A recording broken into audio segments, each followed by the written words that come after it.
Yo, what is going on, everyone? My name is Nick, or the Notorious Fantasy, and in today's video, we're going to be breaking down my week number 5 quarterback start or sit decisions for the 2023 fantasy football season. We're going to go game to game from Thursday Night Football all the way until Monday Night Football, telling you guys whether I think you should start or sit the quarterbacks in all of those games. But before we can get into things, I would like to ask that if you guys are new to the channel and you do end up enjoying today's video, then you please make sure to hit that subscribe button down below while you're down there. Whether you are new to the channel or not, please make sure to leave a like on today's video. It would help me out a ton. If you want to follow me on Twitter or X, please do so at NotoriousFantasy. And if you'd like to check out my Patreon to get an answer to any of the questions you guys may have, or for my weekly rankings, make sure to check it out. Link in the video description for $7.50 a month. So without further ado, let's get into my week number 5 quarterback start or sit decisions. We begin with Thursday Night Football, the Chicago Bears at the Washington Commanders. Now, Justin Fields as well as Sam Howell are going to be starts for me in this game. Now, Justin Fields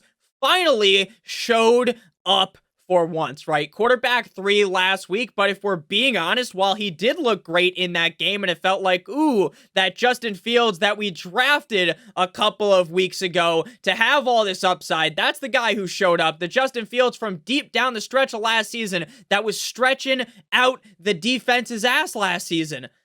But we have to note that that may have just been because it was the Broncos. The Broncos defense is a disaster. Now, the Bears defense is worse. The Bears ultimately choked that game, despite the fact that their head coach, Eberflus, is a defensive-minded head coach.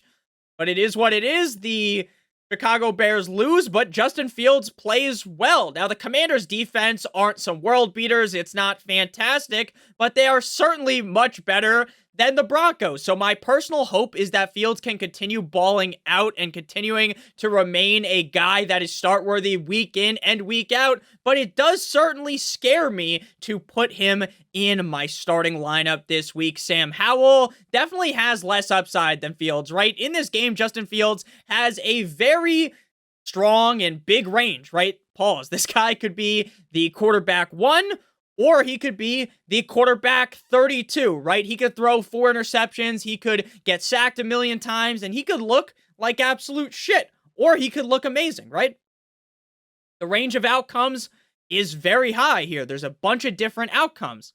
Whereas for Sam Howell, he's probably going to finish anywhere from quarterback 16 to quarterback 5 because the Bears defense is awful. So if you have Howell and Fields, personally, I would start Justin Fields because he has more upside, but Sam Howell is 100% safer. 3 out of the 4 games he has played this season, he has been a top 14 quarterback. And again, the Bears defense is complete and utter dick cheese. So I think Sam Howell is a very solid start this week. And if you are having, maybe you have Justin Herbert or Geno Smith or Deshaun Watson are your starting quarterback, then if Sam Howell is available on the waiver wire, I would certainly pick him up and start him this week. Next up, we move to London, baby. The Jacksonville Jaguars at the no one circles the wagons like the Buffalo Bills. Now, Josh Allen completely eviscerated the washed allegations after a poor week 1 against the Jets, right? Now, I, for one, was dancing on the grave of the Bills because I hate the Buffalo Bills. As a Dolphins fan, but we all kind of knew Josh Allen would bounce back, and this guy absolutely tore my Miami Dolphins a new one. Currently the quarterback 2 on the season. Solid matchup up against the Jags. You're starting him anyways. Doesn't matter which defense he's playing against. Solid matchup, though, against the Jaguars. Though I will note, it is important to understand that while this matchup is great, the game is in London, and we all know some wacky shit typically happens in the London games. I definitely do believe the Jaguars have a pretty big advantage here, considering the Jaguars have been here for the last 2 weeks. Trevor Lawrence has been pretty sub-ideal this season. I would certainly start him this week, but the matchup against the Buffalo Bills is concerning enough to not rank him inside the top 8 at the quarterback this week. I think he looked good against Atlanta. Hopefully he builds upon that and plays a lot better this week against the Bills. But again, that Bills defense looks scary, but they are dealing with a bunch of injuries, so that may be able to open the door for success for Trevor Lawrence. Next up, we move to the beginning of the real Sunday slate, right? The game in London's in the morning. Now we get to 1 o'clock. The Houston Texans at the Atlanta Falcons. In this one, I'm going to be starting up CJ Stroud with supreme confidence. Top 13 quarterback in all 3 of the last 3 games. Currently the quarterback 10 on the season. At this point, this offense looks amazing.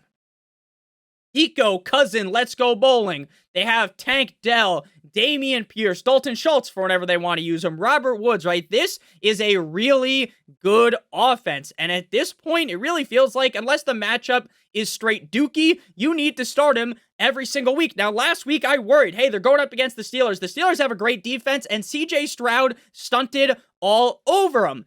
Plus, the two missing offensive linemen, like Tunsil, are reported to be coming back this week. So CJ Stroud has been balling with like half a condom on. Now imagine what happens if the offensive line actually protects for him. We have great things coming for CJ Stroud. Desmond Ridder, polar opposite, right? I just gave the Gawk Gawk 9000 metaphorically to CJ Stroud. Desmond Ridder is down the toilet. This guy is completely garbage. He is atrocious. Please, Arthur Smith, bench him for Taylor Heineke. Well, we know Arthur Smith is too much of a stooge to do that. 2 picks in London last week with 1 interception. Now, they have been giving him more passing opportunities, right? It hasn't just been a run the ball gently down the stream affair for the Falcons, mainly because they have to throw late in the games because they're getting their back blown out. But even with Ridder throwing more, it doesn't really help him. It feels like that one solid game he had this year was a complete and utter anomaly. Next up, we got the Carolina Panthers at the Detroit Lions. Bryce Young is going to be a sit for me. He has yet to finish inside the top 20 at the quarterback position. Now, it is reported that the Carolina Panthers, Frank Reich, the organization, is looking to make a move for a wide receiver 1. Who could they get? Maybe they could trade for Wiki DJ Moore. But that is telling that the organization is very confident in Bryce Young's ability. Even in great matchups like up against the Vikings, though, Bryce Young doesn't play well. Now, obviously, I say this a bunch, so I just want to kind of preface what I'm saying with this. I don't think that Bryce Young is instantly a bust. 4 games, 3 games, because he missed 1 game into his NFL career. Of course not. Well, let's be honest with you. He's not playing on the level of CJ Stroud. He's not playing on the level of Anthony Richardson. And that's not a terrible thing. Some quarterbacks, they need to be massaged. They need to be worked in to things, right? And that's okay. But right now, the Lions defense is looking ferocious like a real lion. And Bryce Young isn't looking great. Again, he shit the bed against the Vikings. One of the worst defenses in the whole fucking NFL. So Bryce Young is a sit. The Goffinata, Jared Goff, is going to be a start for me, I should say. The Panthers defense is pretty underwhelming, if I'm being honest with you. I know they looked all right last week up against the Vikings, but I think the Lions are going to coast to victory here. He clearly has top 5 upside, even if he hasn't cracked the top 5 at the quarterback position this season. And the addition of Jameson Williams coming back will definitely be a boost for Jared Goff. How much playing time is Jameson Williams going to get this week? Probably not a lot, but as the season prolongs, they're definitely going to look to go balls deep with Jameson Williams. Next up, we got the Atlanta Titans at the Indianapolis Colts. The Titans at the Colts.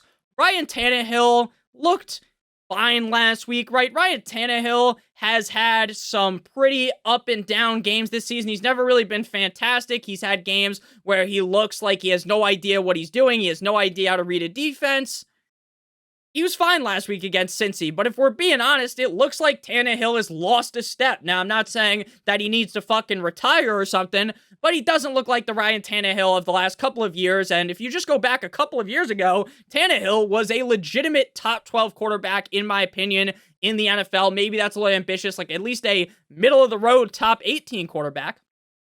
Remember when he took over for Marcus Mariota? He was really balling out of control. Recently, he's kind of slowed down. That's okay, right? He's only been a top 18 quarterback once this season. That's fine, right? If the Titans' run game works well here against the Colts, then they could definitely beat the Colts, right? Tannehill's not that bad, but he's not start-worthy for fantasy. You want to know who is start-worthy? Anthony Richardson of the Indianapolis Colts. Now, I remember in the offseason, all the commenters, now it wasn't all of you, a lot of you were joining with me, right? If you're new to the channel, hit that subscribe button, hit that like button. But if you were there in the summer, you're with me banging the drum for Richardson, you feel like a fucking genius right now. There were a lot of people that said, Nick, Oh my God, he's a rookie. Aren't you worried about the fact that Shane Steichen is a first-year head coach? Aren't you worried that just because you talked about how Jalen Hurts worked really well with Shane Steichen, that doesn't mean Richardson's going to work, Nick? Don't you remember in Florida? Chomp, chomp, chomp. Richardson wasn't the greatest passer, Nick. Don't you remember? Yeah, I do remember. But Anthony Richardson has been downright fan-fucking-tastic. Him or CJ Stroud are going to win Rookie of the Year. Richardson's already missed some time, so that's kind of cucking him early, but it is a long season. In games where he has played a majority of the snaps, he has been a top 4 quarterback. This week, he faces a terrible pass defense. Now, I do worry slightly that the Titans' run defense is going to somewhat limit this offense. Whether Jonathan Taylor or Zach Moss are the starting running back, we still don't know yet, but Anthony Richardson relies on the run. He's going to try to run. I don't know if the Titans are going to be able to stop Richardson, but they may be able to stop the rushing attack of Zach Moss enough to kind of limit the offense. But again, Anthony Richardson going up against a soft pass defense, so if Richardson just stands there in the pocket and passes with Michael Pittman, Josh Downs, Alec Pierce, and the tight end group that they have, Alley Cox, the other guys, then you're going to be pretty happy with Richardson. Is this going to be his best game of the season? Maybe, maybe not. But I will assure you that you need to be playing Anthony Richardson right now because this guy's been playing off the chain, as the kids say. Next up, we got the New York Football Giants at my Miami Dolphins. The greatest football team, Tua Tagovailoa. Now, definitely a down game last week against the Bills as the quarterback 18. Tua threw 1 touchdown, but he really threw 2. But it didn't count because Eichenberg's dumbass, the Dolphins replacement center for Connor Williams, accidentally moved too far up the field. You stupid fuck. You almost got Tua killed in that game because you couldn't stop me. I'll hit the fucking swim move and hit you into Middle Earth like my name was Ray goddamn Lewis. I'm gonna send, I could get through Eichenberg. He's that fucking bad. I hate Eichenberg. This guy's gonna get Tua murdered. Sorry for yelling. But hey, this is a cupcake matchup, so even if Eichenberg is playing, Tua should be fine. That Giants pass rush is dog shit. The Giants team is a disaster. Brian Daboll's fat ass looks like an idiot on the sideline calling plays while their offensive line crumbles like a goddamn cookie. So Tua is bouncing back. I get that he didn't look the best against the Bills, but I promise you that the Giants aren't going to play the same defense the Bills do. The Giants are going to sit in zone and just get relentlessly butt-fucked by Tua Tagovailoa. This man might hang 50 in this matchup. You better believe it. Danny Dimes of the Giants, he's close to being a start. The Dolphins' defense is a disaster. Straight up cheeks. But I simply don't trust Daniel Jones. He has been bad all season outside of that one game against the Cardinals where he didn't even look good in the first half, just the second half. And things don't appear to be getting any better with this disaster of an offensive line. They're a fucking turnstile.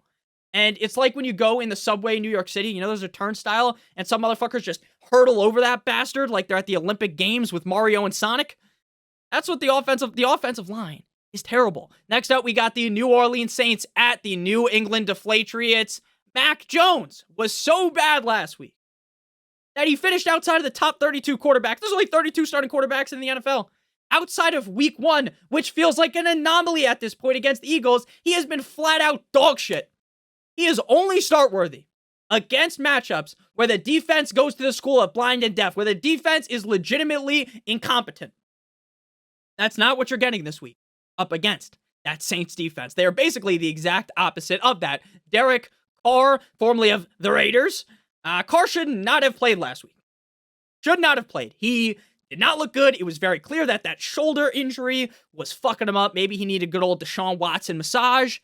Even if you take the shoulder injury out of the equation for this week, right? I get that the Patriots defense was limp dick last week against the Cowboys, right? I get that this Patriots defense has really lived up to expectations. But Derek Carr hasn't looked great this season either, and I think the Patriots still, Bill Belichick's system is good enough to stop a guy like Derek Carr. Maybe it won't work against the Cowboys, right?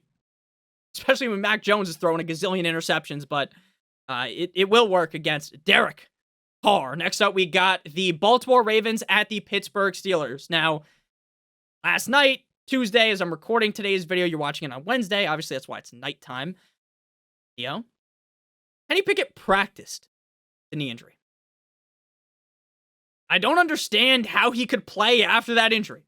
I don't get it. I thought Kenny Pickett was done for at least 2 to 3 games. Practiced, Like, Tomlin kind of did his matrix move around the questions about Kenny Pickett, so who knows if Pickett's going to play this week. I'll tell you right now, if Pickett plays, I'm not playing him, that small hands bastard. Kissing and titties Mitchell Trubisky, he could lead the Steelers to a win. It wouldn't surprise me if Mitch pulled a rabbit out of the hat and played good here. But again, even if he leads them to a win, it's not going to be because Trubisky throws 4 fucking touchdowns, goes out there like a surgeon. It'll be because he just doesn't throw a bunch of interceptions. They're able to establish the run with Najee and Jaylen Warren, and like Trubisky just does enough to win. So he won't be start worthy for fantasy. But at this point, like, Kenny Pickett looks so bad that like I'd rather just watch Trubisky because at least it's fun to watch Trubisky. For the Ravens, Lamar Jackson, top 4 quarterback in back-to-back Michael Jordan 96, 97 weeks. Outside of a down week 1 against the Texans, where they were kind of just plowing him out. They're just running the ball a lot, and Lamar kind of, I don't remember how many times he fumbled or even fumbled in that game, and the other team recovered it, the Texans. But it was just bad. Like, it did not pass the eye test. Lamar looked sluggish there. But outside of that game, he has looked nothing shy of fantastic. Now, they probably won't have Odell Beckham Jr. or Rashad Master Bateman, but even with Zay Flowers and Nelson Aguilar and Devin Duvernay and Mark Andrews, Mr. Lamar Jackson's going to be just fine. And again, we just saw, I know this is a tough matchup on paper, but we just saw Stroud take him out back, right? We saw Stroud murder him last week, so I think Lamar should be just fine. Next up, we move to a glorious matchup of the Philadelphia Eagles at the Los Angeles Rams. Probably my favorite matchup of the day. The Jags versus Bills is fun, but it's in London, so like, you know, all the craziness gets added to it. If it was just in Jacksonville or Buffalo, it would be a little bit more fun. Plus, look, I'm going to be honest with you guys. I don't really drink that much. I drink like probably once a month. But like being hungover and watching the London game is like a terrible experience. Makes you want to fucking drink more just watching that shit because of how bad it is half the time. But still a fun game. I'll be up at 9 a.m. to watch that shit. So Jalen Hurts going up against the Rams. Now, last week looked to me like the most complete game from the Eagles offense. Now, that wasn't technically Jalen Hurts' best finish at quarterback. I believe it was that primetime game against the Minnesota Vikings. But to me, that looked like the best Hurts has looked all season. Now, it's a solid matchup this week, right? The Rams defense is a little sneaky. They're definitely better than I thought they were going to be, but they are no 85 Bears. Regardless, though, you're starting fucking You're not starting fucking Jalen Hurts. You're starting Jalen Hurts every single week, right? I don't need to tell you that. We already knew that, right? You didn't have to. If Jalen Hurts your quarterback, you probably didn't need to watch this video. You already knew that you were going to start him. Matthew Stafford, quarterback 15 last week, dealing with a hip bruise, but is expected to play. The Eagles defense hasn't lived up to expectations, but Stafford is a huge start because this isn't the most ideal situation, but he may have Cooper Kupp back, and he has looked good enough to start. But again, the fact that he's dealing with the hip injury does scare me. But again, there are 4 teams on bye, so there are some quarterbacks in this video, just like the ones we are about to get to, that scare me, right?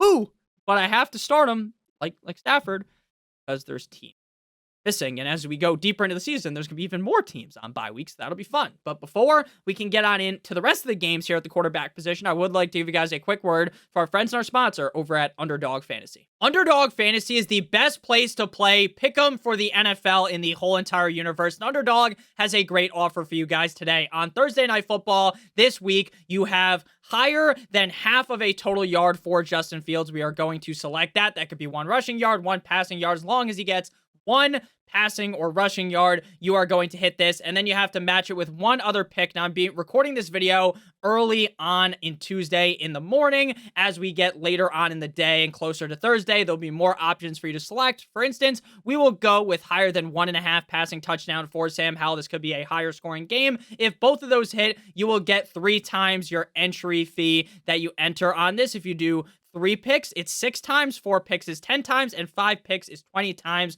your entry fee. If this does interest you, make sure that you check out the link in the description or in the pinned comment, or use promo code Notorious for a first match deposit bonus up to $500 through October 4th. So if you deposit today, you deposit $500, they'll give you an additional $500. If you want to do just 100, it's additional 100, 50 additional 50, 25 additional 25. The minimum deposit is $10. You have to live in one of these states on the screen right now. And if you have a gambling problem, please make sure that you call 1-800 gambler.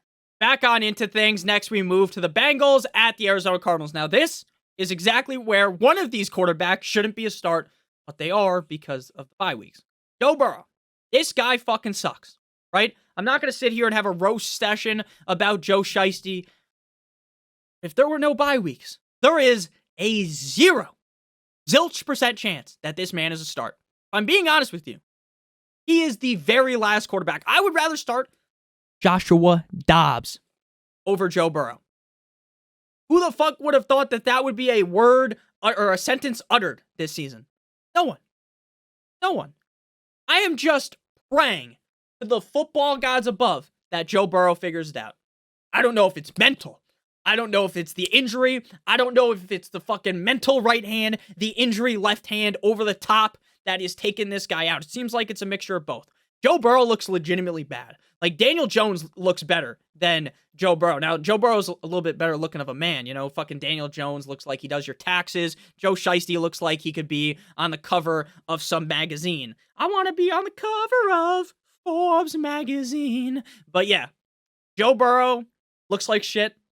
I'm being honest with you, you start him, you get what's coming to you. Now, I'm not going to list him as a sit, and hopefully people listen to what I say and aren't just like, Nick, you fucking idiot, I'm not starting Joe Burrow, you stupid motherfucker, because that's what people do, right? They just skip through the video, they see, oh my god, Nick, is Joe Burrow listed as a start this guy? Right? That's what people do. Don't do that. Watch the video. Watch yourself. Take your ass. Pay attention to what's happening. It's not just what's on the screen, it's what. Well, so again, he's the quarterback 31 on the season. Quarterback 31. It's bad. Really bad. Honestly, the Bengals should just sit him and play like Josh McCown, who's behind him, or whoever the fuck is behind him. Jake Browning, anyone. AJ McCarron is the guy. AJ McCarron's behind him. I don't know, man. I don't know. He has upside, clearly, because his receiver core is loaded, even without T.H. Higgins potentially missing. But, man, oh, man. Joe Burrow has sucked. Joshua Dobbs, again, I feel more confident in Dobbs right now than Burrow. He has 2 top 8 performances and a top 16 game. Outside of week 1 against Washington, he's been great. Cincy defense is kind of suspect, so roll out Josh Dobbs. If you have Burrow, just pick up Josh Dobbs and play him. Next up, we got the New York Jumbo Jets at the Denver Broncos in Mile High. Both quarterbacks are a sit here. Now, Zach could actually outscore Joe Burrow. Zach looked really good last week. I'm going to give him credit. 28 of 39 for 245 yards and 2 tugs versus the Chiefs in prime time. Now, ultimately, he kind of sealed the fate of the Jets with that fumble, but there was also kind of that fumble. There was also kind of that bullshit pass interference or holding, whatever they called on Sauce. I think Sauce Gardner's a holding merchant. He, basically does that thing to some of these receivers where he, holds them like the Titanic pose, you know what I'm talking about? But in that situation, I didn't really think it was a hold, but it is what it is. The problem is there is zero reason to believe that Zach Wilson can actually do this twice in a row. There's no reason to believe that he can do it. He just hasn't done it. Now, he does have some upside, even though I do believe he's a sit. Russell Wilson, Mr. Unlimited Russell Wilson of the Denver Broncos. Jets defense was on fraudulent watch. I'm going to be honest with you. The Jets defense was looking pretty fraud. Week 1, they put Josh Allen in a fucking box. They had him playing mental gymnastics against himself, throwing a million picks. But the Jets defense after that was looking kind of fraudulent.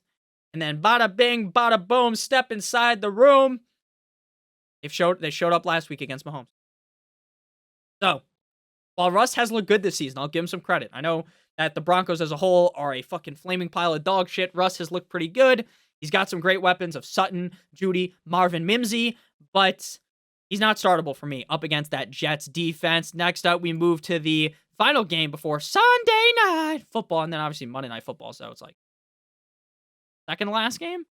Chiefs at Vikings. This is a wet dream matchup here. This is one of those where I'm going to go to sleep on Saturday night just thinking about this game, right? I'm going to wake up with a fucking hard-on thinking about this one. Chiefs, Vikings, baby. Now, I know, Nick Mahomes looked bad last week against the Jets. Well, oh boy, I sound like Mickey Mouse again. But yeah, the Vikings defense is dog shit. Now they look good against the Panthers, but they're dog shit. I get that Mahomes had a down game against the Jets, but doesn't matter. Quarterback 17 last week. This matchup is, again, it is a wet dream. He has yet to finish as a top 3 quarterback this season, but this will be the spot for him to be the quarterback 1. I think I've said like 4 times in this video, which I hate. I hate saying that word because I feel like it makes me look stupid. But I don't edit it out because, again, I've talked about this a bunch. I never edit stuff out. It's just a real video. Like, the only time that there's like a pause is when I have to scratch my balls or something. You think that's what I'm doing when there's a pause, like I'm taking a drink of water or something? Sometimes I scratch my balls, though. Next up, we got Kirk O'Chains. Kirk Thuggins. Worst game of the season against the Panthers, but it's okay. Okay, it's going to be fine. Don't worry. He actually looked fine that game, but the 2 interceptions sunk his ship, even though he threw 2 touchdowns. So again, it was a decent game when you watched it, but that interception was bad. And then Kirk Cousins went for the tackle, and that was also bad. Like, if you're Kirk Cousins, just make a business decision. Try to, like, get caught blocking someone, right? You don't have to actually block them, right? But you just pretend to block them. You fake fall over. It is what it is, right? And no one's going to judge you. But when you go flying towards the guy that picked you, you just look foolish. Better days are ahead, though, for Kirk Cousins, especially here in what may be a very, very, very high-scoring game. Next up, we got, because you waited all day for Sunday night, the Dallas Cowboys versus the San Francisco 49ers. Dickie Dak Prescott versus Purdy, because you waited all day for Sunday night. I wish I was better at singing. Sorry about that if I fucking burned your ears off there. Purdy. Big Cock Brock has been a top 13 quarterback in 3 out of 4 games. Currently the quarterback 11 on the season. Now, this is no cupcake matchup, but he's still reliable with even further upside if Debo decides to actually play and not be a decoy. Dak Prescott is at the fringe of being a start worthy. He has been severely underwhelming. He's not just underwhelming. He is severely underwhelming, where the severely is in all caps, right? I would still start him here, but he is close to a bottom of the barrel start up against a stout 49ers defense. Final game here, Monday Night Football. Jordan Love, be tender, love me sweet, versus maybe Jimmy Garoppolo or maybe Aiden O'Connell. Jordan Love has been a top 12 quarterback in 3 or 4 games, and he is the quarterback 3 on the season. Now, he looked a little lost. He did a map last week against the Lions, but we've been talking about this all week with the running back, the receiver start sit, and even in the defenses to stream video, because I like the Lions this week. The Lions defense every week has looked better. Like, I know they looked pretty good against the Chiefs week 1, but they've kept getting better. It's not just Aiden Hutchinson versus the world anymore. Now he gets a cakewalk of a matchup against the Raiders. So I'm starting him with confidence. I get that Jordan Love struggled last week again. He really didn't look good. I know this might sound crazy if I said this 5 weeks ago before the season, but Jordan Love kind of has a decent leash on him, right? You're not just pulling the plug instantly on Jordan Love after 1 bad game. He's been really fucking good this season. Again, he's the quarterback 3 on the year. No one saw that coming. I was a Jordan Love truther. I talked about it all offseason, how I like Jordan Love more than most people. And he even fucking leapfrogged over my expectations. And guess what? Christian Watson's back, hopefully at full form. They got Jaden Reed, Romeo throw up a Dobb, Romeo Dobbs. Got a lot of options. Luke Musgrave, who hopefully will be back. And Aaron Jones. No, A.J. Dillon's basically as useful as a fucking paperweight, but Aaron Jones pretty good. Final guy here, Jimmy Guap, Jimmy G-Spot, Jimmy Pornstar, Jimmy Garoppolo, the Italian stallion of the Raiders. Josh McDaniel said that Jimmy Guap will be the starter when healthy. As of Tuesday night, as I'm recording this, little behind the scenes, he is still in the concussion protocol. I think Jimmy G is start worthy in easy matchups, right? When you get, if he was playing against the Raiders defense, then boom, you fire him up. But Jimmy misses. I mean, this matchup against the Packers just isn't that. I hope that would be very clear to anyone watching. Jimmy misses. Aiden O'Connell was just okay last week. Again, wasn't amazing. Lost them the game, but not really. Fucking rookie. Wasn't the super high round pick. Goes out there, plays decent, right? Nothing wrong with that, right? It's not like you were expecting Aiden O'Connell to go out there and look like Patrick Mahomes. Again, he was okay, but up against the Packers defense, certainly not start worthy. And he looks like the cop from that one movie. And I can't think of the movie off of my head. I'm going to have to Google it. It's going to be funny when you hear it. And you probably already thought of it. You know, if you're a cinephile, like, his name too, like the guy in the Lonely Island song, Johnny Depp. Flying squid. You know what I'm talking about? I'm going to skip to both of those references in a second. The joke here, now that I had to Google the fucking references because it's too late at night for my dumb ass to be able to pull these things from my brain, it is Captain Jack Sparrow's song is with Michael Bolton, and then the joke about the cop guy that Aiden O'Connell legitimately looks like. Look up Aiden O'Connell on Google, then look up Farva from Super Troopers. That's a funny ass movie. Look alike. So thank you guys all so much for watching. I love you guys all so much, genuinely. Thank you guys for all the support you guys have shown me this season. I love you guys more than anything on this earth. It means the world to me that you guys watch these videos. You listen to me speak all the time. It's truly humbling seeing all the success I've seen this year. And again, none of this could be done without you guys, right? If none of you guys are here, I'm just talking to a fucking monitor and webcam. And I love you guys all so much. Thank you guys for everything. Haven't seen any of the videos on the screen, make sure you check them out. If you're new to the channel, hit that subscribe button or click on my logo on the screen. Hit that like button as well. Follow me on Twitter at NotoriousFantasy. And if you want to check out the Patreon, $7.50, linked in the video description. Love you guys all so much. Have a great one. And as always, good boy.